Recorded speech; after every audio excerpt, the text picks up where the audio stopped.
Good evening. What I want to ask you, guys, is this: in terms of the contract, why not in the contract they deal with class size? Yes. Why do they not deal with class size? That's right. Okay. Well, class size is in the contract, but according to state law, Section 4.5, I believe, of the state school code, it is not grievable. So what the union has in place is a class size monitoring panel. So if you have over the amount of kids in your classroom, you file a class size referral sheet, and a team of retired principals and teachers come to the school, evaluate the situations, and makes recommendations as to how to fix it. So it's not grievable, but there is a process in place where you can get that class size issue fixed. The only problem is it's not binding, which means if the board agrees that they can't do anything about that class size issue, then there might not be a resolution. But in a lot of cases, they usually do figure out how to alleviate that issue. So is that a provision you'd like to see change? Well, it would have to be changed through the state legislature in Springfield, because right now class size, it's permissive to talk about class size, but again, we can talk about it, but it's non-binding. So that's something we'd have to do through our lobbying efforts in Springfield. I think probably the two most important aspects of the Chicago Teachers Union are the contract and lobbying efforts. And I grew up in Chicago politics. I understand how things work. So you need good lobbyists that are very focused on meeting our legislative agenda. Well, we've had Mayor Daley on our show, and we've talked about education. We've also had Senator Reverend Meeks, who's the I guess he's the president of the Senate Education Committee. So, we try to resolve some of the problems here. I have a question for you from our website. This was from Rose. What are 3 issues that you think are reasonably achievable that you want to change as soon as you're elected? Well, interestingly, we put out a mailing to the delegates, to all 800 delegates last month. And we talked about, we had a bullet points, 10 different bullet points. We need to get our house in order. We need to get democracy going. We need everybody to feel empowered. So number 1, I wanna make the delegates understand that we're all in this together. We need to be, the teachers need to be respected. But most importantly, we are going to be dealing with this issue with the salary increases and adjustments. So I think I would like to get to the table right away and try to iron these things out, with the Board of Education. Okay, yeah, some of these things need to be worked on.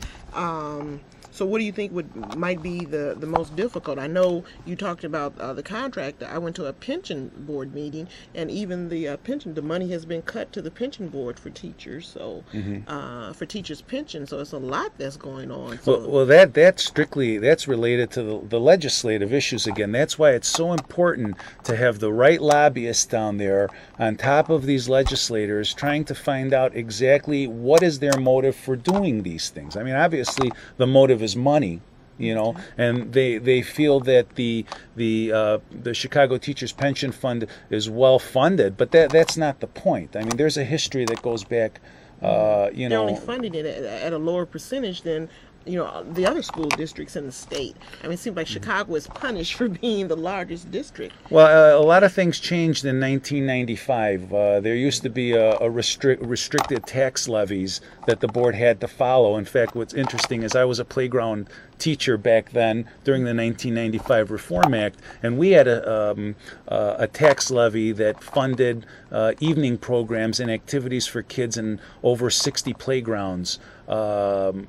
And in 1995, when those tax levies were removed, the board decided to close that program down. Excuse me.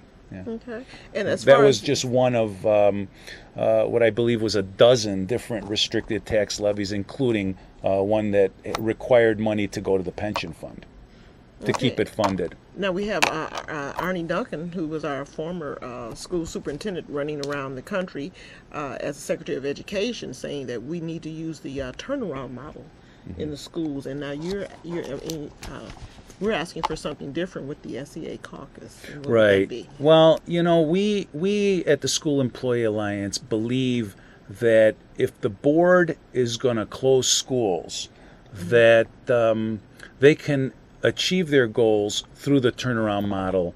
But when they reopen these schools, if they open them up as performance schools hire Chicago Teachers Union teachers, and they also follow our union contract. So, you know, the problem is what happens to these teachers who are displaced when the board turns around schools. Now, somebody told me a couple weeks back that turnaround schools are for the board to open new schools, that they can't open them up as turnaround schools because turnaround schools are only existing schools that they change the staffs of. But that's not the case. I know of a case of a brand new school that is following the turnaround model, that hires union teachers, Chicago Teachers Union represented teachers, and also follows a union contract. So the problem is what happens to these teachers who are displaced in these schools, teachers who've served the system for 10, 15, 20 years. And that's what I believe I can work with the board to try to secure teachers' positions in schools that are turned around and closed, to provide better job security. Well, I think that's what you need, experienced teachers in the schools, because I've heard that's what happened at Finger, where we know Darian Albert was jumped on by some other students. But at Finger, it was a turnaround school. They removed all of the experienced teachers and brought in a whole bunch of new teachers. And usually, how students go to teachers to let them know what's going on in the school. But since they didn't know anybody, it wasn't, they weren't made aware that there was going to be a problem after school. If there had been some experienced teachers there, it could have been handled a lot better. Absolutely. Speaking of experience, my vice presidential candidate is Michael McGuest from the South Shore School of Technology. You know Michael McGuest. Yes, he worked with me at Linville. You guys go back, and I'm very, very happy to have Michael on board with us. He, 36-year veteran teacher, active CTU delegate. The school that he currently works for, the School of Technology in the South Shore campus, is a TAP school, which is a federal program that changes curriculum and gives teachers a different kind of a focus.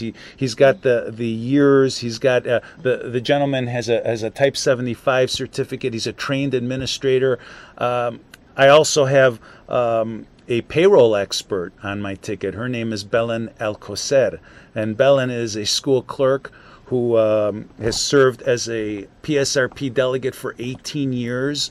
She's been a district supervisor, which is a role, a very important role within the Chicago Teachers Union under 3 different leaderships in the past 10 years. I have Pamela Turris, who is a 20-year elementary school teacher, a 6-year delegate, and also LSC member representative for her staff at McPherson Elementary. So our officers are very, very qualified and very well experienced. And I think at this time of need, especially with all the rhetoric going on, you need an experienced team in there. And I think we provide the necessary experience, and in the meantime, making a change. Okay, so with the former leadership, or the leadership before then, there were things about I think about PATs, probationary assigned teachers and temporary assigned teachers, that were put in the contract that really kind of destroyed. We had FTVs at one time, and all of that was changed. Some things were overlooked. Right, and Sheila. You're a contract negotiator expert. Oh, thank you. You wouldn't overlook those kinds of things.